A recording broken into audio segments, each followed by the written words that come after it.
Recently, there has been a piece of legislation in Ohio, and this is Ohio House Bill 6, which was signed into law recently. And it's essentially a nuclear and coal bailout bill. And so this obviously has sparked some controversy. And what it does is it essentially adds some additional cost to the ratepayer bills in order to pay for some nuclear and coal capacity that feeds the Ohio power grid in order to keep these power plants alive.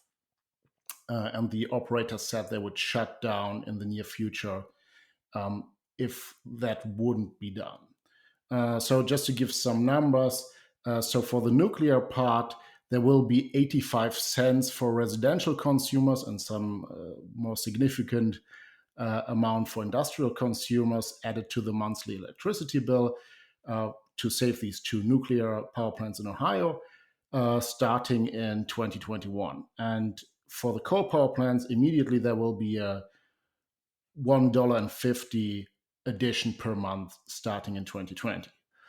Um, and this is deemed necessary to, provide a reliable grid capacity and so on. And it essentially bails out nuclear and coal power plants as opposed to natural gas and solar and wind capacity.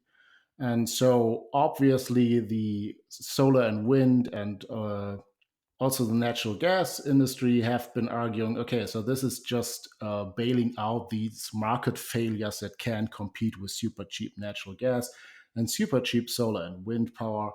And yeah, so I fundamentally disagree with that view because, and I also disagree with this law, by the way. So as much as I might be accused of being a fossil fuel chill or nuclear chill or whatever, I disagree with this bailout policy because I think it doesn't fundamentally tackle the problem. So, I'm for explaining this, I need to get into the power markets and tell people a bit how this works. So the way this works is solar and wind um, have no fuel costs, obviously, and so they have very low marginal generation cost. What does it mean? So solar and wind could essentially produce power even at a price of zero. If you get something like a production tax credit, so an amount of money from the taxpayer per kilowatt hour that you produce as an energy source, which is often the case with renewable energy sources like solar and wind. So they are the favorites of the politicians, and the politicians say, "Hey, you get a subsidy per produced kilowatt hour." But even if they don't, they're very cheap to just generate their kilowatt hours of electricity whenever they're ready, whenever the weather's right, right?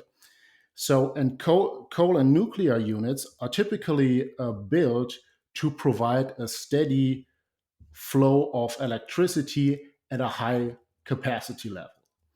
And so they are actually cheap power sources if they are allowed to operate in the role they are built for.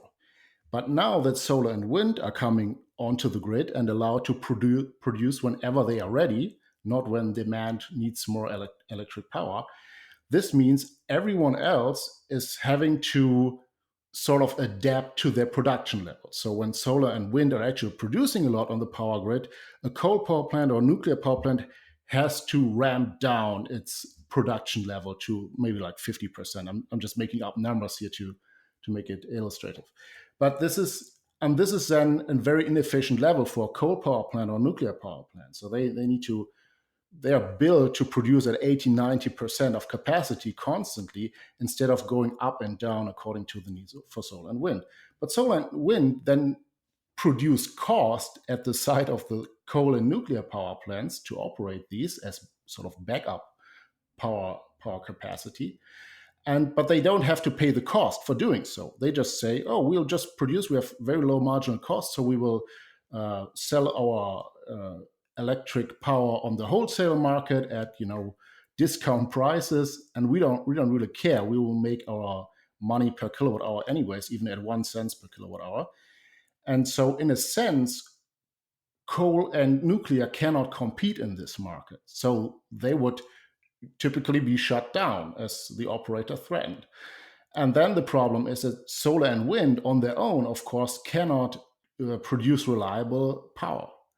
So a solar and wind power grid wouldn't actually work. So the coal and nuclear capacity has to have at least the backup role for this entire system to work.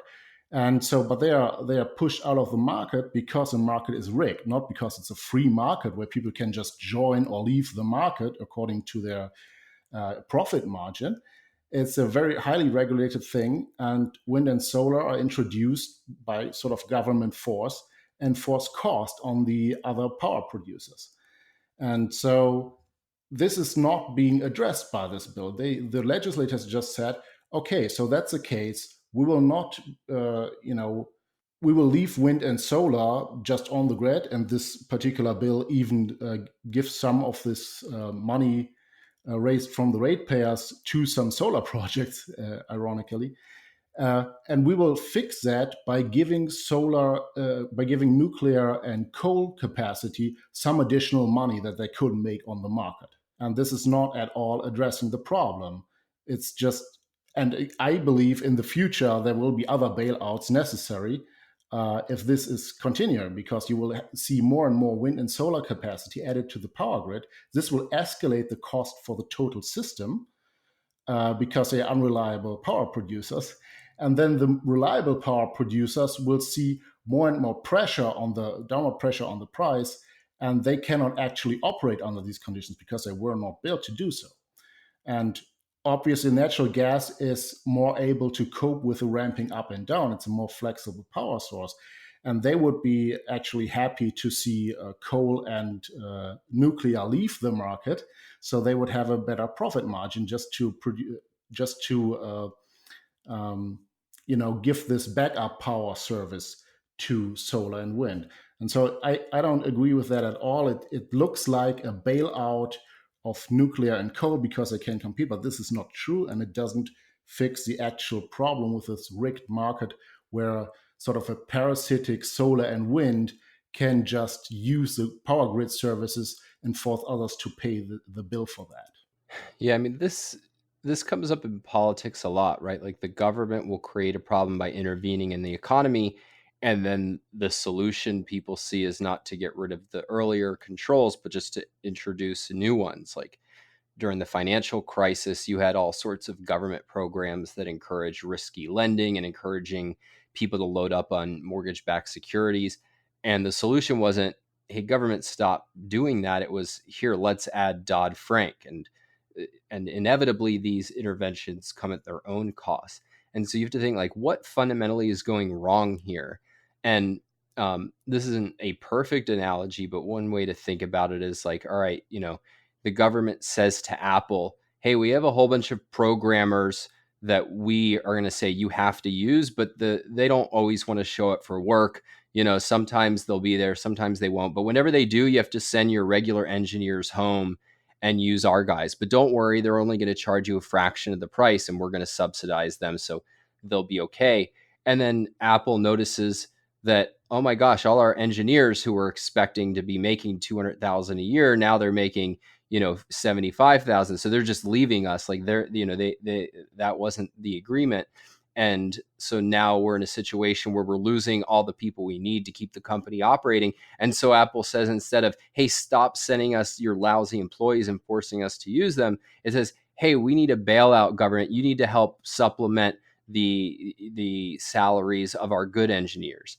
And it just creates this whole ridiculous mess when really there's no reason to go down that path in the first place.